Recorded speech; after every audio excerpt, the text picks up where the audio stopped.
नमस्कार, दोपहर समाचार में आपका स्वागत है।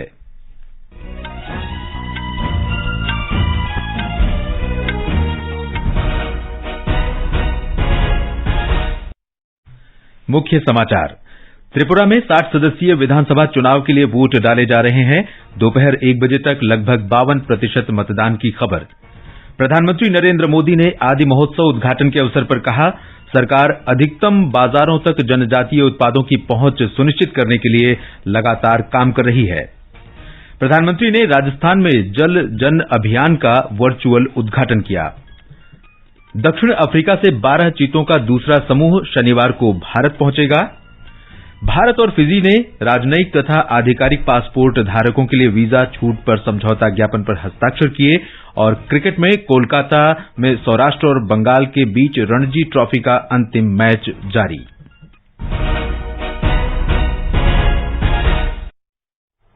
दोपहर समाचार के साथ मैं देवेंद्र त्रिपाठी। त्रिपुरा में 60 सदस्यों वाली विधानसभा चुनाव के लिए आज वोट डाले जा रहे हैं। दोपहर 1 बजे तक 52% तक मतदान हुआ है। मतदान शाम 4 बजे तक चलेगा। 28 लाख से ज्यादा मतदाता 259 उम्मीदवारों के राजनीतिक भाग्य का फैसला करेंगे। ताजा जानकारी के लिए हम आपको ले चलते हैं त्रिपुरा में मौजूद आकाशवाणी संवाददाता मानस प्रतिम शर्मा के पास। मानस, अब तक कितने प्रतिशत मतदान हुआ है और मतदान के प्रति लोगों में अब तक कैसा उत्साह देखने को मिल रहा है? देवेंद्र, मैं इस वक्त रामनगर विधानसभा क्षेत्र के Rajnagar higher secondary school booth के बाहर खड़ा हूं और यहां सुबह 7 बजे से मतदान शुरू हुआ। यहां भी कड़ी सुरक्षा व्यवस्था के बीच अभी मतदान जारी है। मतदाताओं में भारी उत्साह का माहौल है। यहाँ आज मौसम बहुत साफ है, सुहाना मौसम है। लोग सुबह से ही लंबे लाइनों पे खड़े होके अपना अपना मताधिकार प्रयोग कर रहे हैं। और जैसे हमने पहले भी बताया था, यह सेंट्रल आर्म पुलिस फोर्सेस तैनात किए गए हैं और सारे मतदान केंद्रों पर वेबकास्टिंग जारी है। यहाँ के जो स्टेट पुलिस नोडल ऑफिसर है इलेक्शन के, GS राव, उनके मुताबिक यहाँ मतदान लगभग शांतिपूर्ण है। मानस, निर्वाचन आयोग की ओर से राज्य विधानसभा चुनाव के लिए क्या कुछ विशेष प्रबंध किए गए हैं? देखिए, इस बार चुनाव आयोग ने एक्सेसिबल जो वोटिंग है उस पर खासा जोर दिया है। यहाँ भी हम लोग को देखने को मिल रहा है कि जो मूलभूत सुविधाएं होनी चाहिए, पीने के लिए पानी, दिव्यांगजनों के लिए रैंप, या सीनियर सिटीजन को प्रायोरिटी बेसिस पे मतदान करना, ऐसे सब कुछ सुविधा यहाँ पे देखने को मिल रहा है। धन्यवाद मानस। उधर मेघालय में 27 फरवरी को होने वाले विधानसभा चुनाव से पहले सभी प्रमुख राजनीतिक दलों के स्टार प्रचारक और वरिष्ठ नेता मतदाताओं को अपने पक्ष में करने के लिए जनसभाएं और रैलियां कर रहे हैं। भाजपा के वरिष्ठ नेता और केंद्रीय गृह मंत्री अमित शाह अपने चुनावी अभियान की शुरुआत आज शाम पश्चिम गारो हिल्स जिले के तुरा में एक जनसभा के साथ करेंगे। तृणमूल कांग्रेस के वरिष्ठ नेता और पार्टी महासचिव अभिषेक बनर्जी अंपाती और विलियम नगर विधानसभा क्षेत्रों में जनसभाओं को संबोधित करेंगे। एक रिपोर्ट। मेघालय में चुनाव प्रचार अभियान के दौरान अवैध कोयला खनन, भ्रष्टाचार, बेरोजगारी, असम मेघालय सीमा विवाद, राज्य में विकास का अभाव और आदिवासी लोगों की समस्याएं प्रमुखता से छाए हुए हैं। NPP प्रमुख और मुख्यमंत्री कॉनरेड के संगमा ने रोंगका सीलिंग में एक चुनावी सभा को संबोधित करते हुए कहा कि चुनाव में विपक्षी दलों ने अपनी हार मान ली है, इसलिए वे बार बार उनके खिलाफ भ्रष्टाचार के आरोप लगा रहे हैं। भाजपा के राष्ट्रीय नेता ऋतुराज सिन्हा और M सुबा आओ ने पाइथोरो मुखरा और सेलसेला में चुनावी सभाओं को संबोधित किया।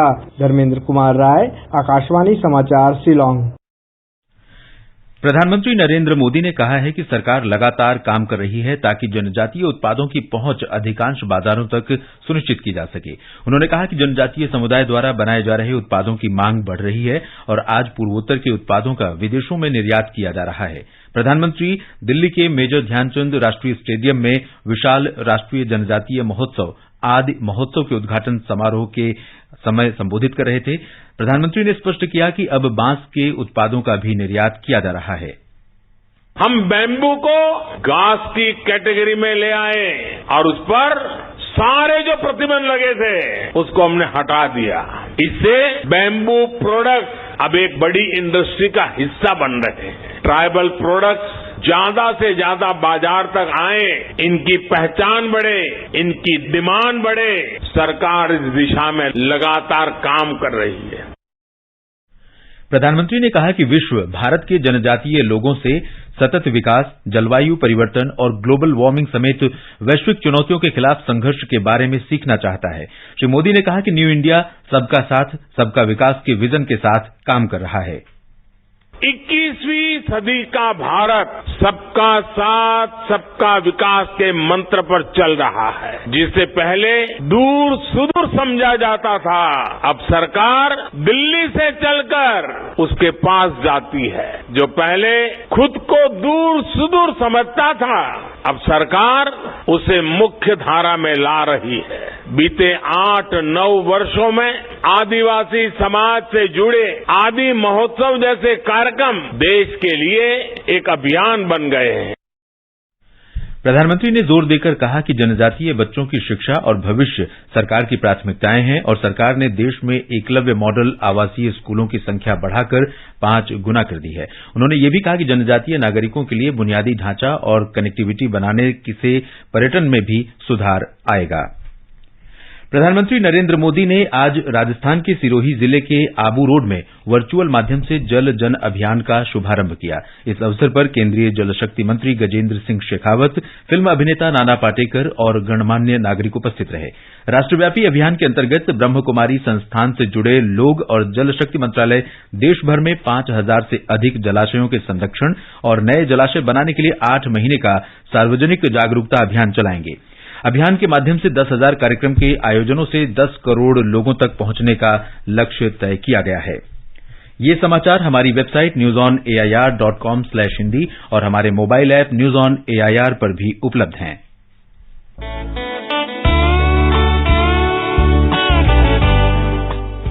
Northeast Diary program broadcast every Thursday at 5:30 p.m. brings very interesting and enchanting stories from the 8 Indian states of Northeast India. Northeast Diary this week, on the 16th of February 2023, brings an exclusive interview with Mamang Dai, well-known poet and novelist writing in English from Arunachal Pradesh. Looking forward to seeing you there.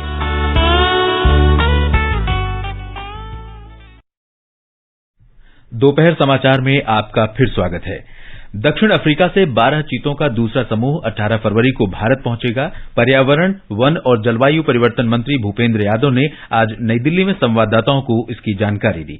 उन्होंने बताया कि आने वाले चीतों के लिए मध्य प्रदेश के Kuno national park में 10 quarantine ward तैयार किए गए हैं। श्री यादव ने भारत में चीतों को वापस लाने के लिए प्रधानमंत्री नरेंद्र मोदी के प्रयासों की सराहना की। इससे पहले श्री मोदी ने पिछले वर्ष कूनो नेशनल पार्क में ही 8 चीतों को छोड़ा था।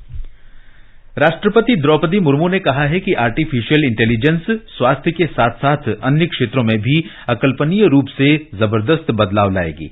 राष्ट्रपति आज नई दिल्ली में 25वें अंतर्राष्ट्रीय इंजीनियरिंग और प्रौद्योगिकी मेले के उद्घाटन समारोह को संबोधित कर रही थीं।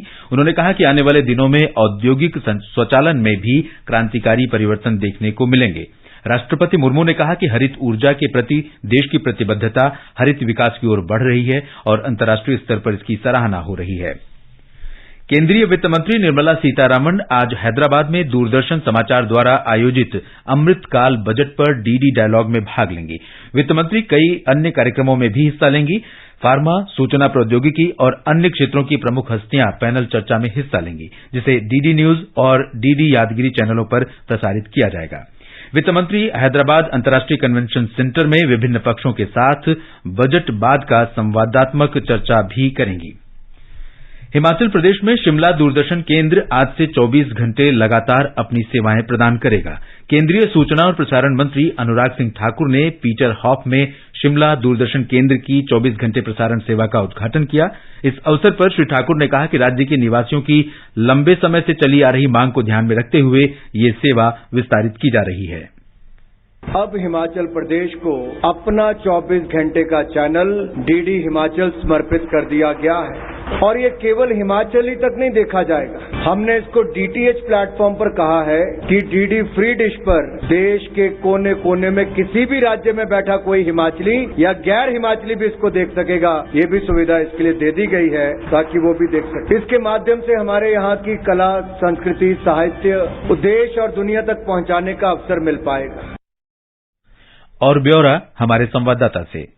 मुख्यमंत्री सुखविंदर सिंह सुक्खू ने कहा कि डीडी हिमाचल के माध्यम से केंद्र और प्रदेश सरकार की योजनाओं को भी जन जन तक पहुंचाया जाएगा। वहीं प्रसार भारती के मुख्य कार्यकारी अधिकारी गौरव द्विवेदी ने उम्मीद जताई कि डीडी हिमाचल लोगों की आशाओं पर खरा उतरेगा। संजीव सुंद्रियाल, आकाशवाणी समाचार, शिमला।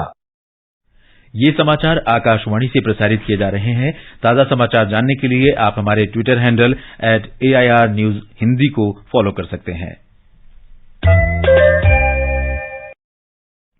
ये आकाशवाणी है।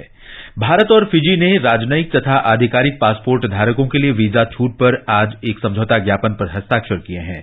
इस समझौते के अंतर्गत राजनयिक और आधिकारिक पासपोर्ट धारक 90 दिनों से अधिक की अवधि के लिए बिना वीजा के एक दूसरे के क्षेत्र में प्रवेश, निकास और ठहरने में सक्षम होंगे। समझौता ज्ञापन पर आदान प्रदान फिजी के प्रधानमंत्री सित्विनी राबुका और विदेश मंत्री डॉक्टर सुब्रमण्यम जयशंकर की उपस्थिति में किया गया था। इस अवसर पर डॉक्टर जयशंकर ने कहा कि वीजा छूट समझौता दोनों देशों के बीच अधिक से अधिक यात्रा को बढ़ावा देगा। भारत की अध्यक्षता में आयोजित होने वाली विभिन्न G20 बैठकों में भाग लेने के लिए लगभग 1.5 लाख विदेशी प्रतिनिधियों के आने की संभावना है। केंद्रीय पर्यटन, संस्कृति और पूर्वोत्तर क्षेत्र विकास मंत्री जी किशन रेड्डी ने अमरावती में संवाददाताओं को इसकी जानकारी दी। उन्होंने बताया कि G20 की बैठकें देश के 56 शहरों में आयोजित होंगी। आंध्र प्रदेश स्वदेश दर्शन योजना के तहत 28 और 29 मार्च को विशाखापत्तनम में G20 शिखर सम्मेलन कार्य समूह समिति की बैठक की मेजबानी के लिए तैयारी कर रहा है। उन्होंने बताया कि स्वदेश दर्शन योजना के तहत कडप्पा, अराकू, लांबासिंगी के गांधी मोटा को विकसित किया जाएगा। न्यूजीलैंड सरकार ने कहा है कि चक्रवात गैब्रियल की तबाही से एक बच्चे सहित कम से कम 4 लोगों की मृत्यु हो गई है। इस चक्रवात के कारण पूरे उत्तरी द्वीप में बाढ़ आई है और भूस्खलन हुआ है। स्थानीय निवासियों को यहां से दूर जाना पड़ा है। इस चक्रवाती तूफान से लगभग 10,500 लोग अभी भी विस्थापित हैं। प्रधानमंत्री क्रिस हिपकिंस ने गैब्रियल को इस सदी में आने वाली सबसे बड़ी मौसमी घटना कहा। उन्होंने कहा कि इससे देश की लगभग 50 लाख आबादी में से कम 1/3 के प्रभावित होने की आशंका है। विश्व बैंक के प्रमुख डेविड मालपास ने कल अपने 5 वर्ष का कार्यकाल के पूरा होने से पहले ही पद से हटने की घोषणा की है। श्री मालपास को 2019 में नियुक्त किया गया था। मीडिया खबरों के अनुसार पिछले कुछ महीनों में श्री मालपास से उनके इस्तीफे या पद से हटाने की मांगे उठती रही हैं। जलवायु कार्यकर्ताओं ने जलवायु संकट के प्रति दृष्टिकोण का हवाला देते हुए उन्हें पद मुक्त करने का आह्वान किया था। तुर्की और सीरिया में भूकंप से मरने वालों की संख्या बढ़कर 41,000 से अधिक हो गई है। मीडिया रिपोर्ट के अनुसार बचे हुए कुछ जीवित लोग सर्दियों में जमा देने वाले तापमान से जूझ रहे हैं। दोनों देशों के शहरों में आपदा से बहुत लोग बेघर हो गए हैं। अब बचे हुए प्रभावित लोगों को सहायता देने पर ध्यान केंद्रित किया जा रहा है। क्षेत्र के स्वच्छता ढांचे को भूकंप से नुकसान पहुंचा है। स्वास्थ्य विभाग बचे हुए लोगों को बीमारियों से दूर रखने के लिए चुनौतीपूर्ण कार्य कर रहा है।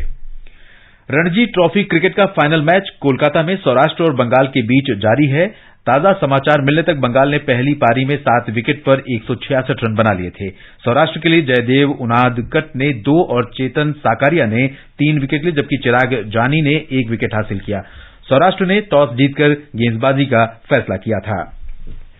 न्यायमूर्ति सोनिया गोकानी ने आज गुजरात उच्च न्यायालय के मुख्य न्यायाधीश का कार्यभार ग्रहण कर लिया। राज्यपाल आचार्य देवव्रत ने गांधीनगर स्थित राजभवन में उन्हें पद और गोपनीयता की शपथ दिलाई। सोनिया गोकानी गुजरात उच्च न्यायालय में पहली महिला मुख्य न्यायाधीश बनी है। इस अवसर पर मुख्यमंत्री भूपेंद्र पटेल, कानून मंत्री ऋषिकेश पटेल और उच्चतम न्यायालय की न्यायाधीश न्यायमूर्ति बेला त्रिवेदी मौजूद थीं। और अंत में मुख्य समाचार एक बार फिर। त्रिपुरा में 60 सदस्यीय विधानसभा चुनाव के लिए वोट डाले जा रहे हैं। दोपहर 1 बजे तक लगभग 52% मतदान होने की खबर।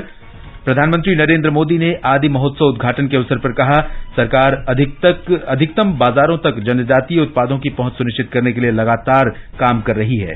प्रधानमंत्री ने राजस्थान में जल जन अभियान का वर्चुअल माध्यम से उद्घाटन किया। दक्षिण अफ्रीका से 12 चीतों का दूसरा समूह शनिवार को भारत पहुंचेगा। भारत और फिजी ने राजनयिक तथा आधिकारिक पासपोर्ट धारकों के लिए वीजा छूट पर समझौता ज्ञापन पर हस्ताक्षर किए। इसके साथ ही दोपहर समाचार का ये अंक समाप्त हुआ। नमस्कार।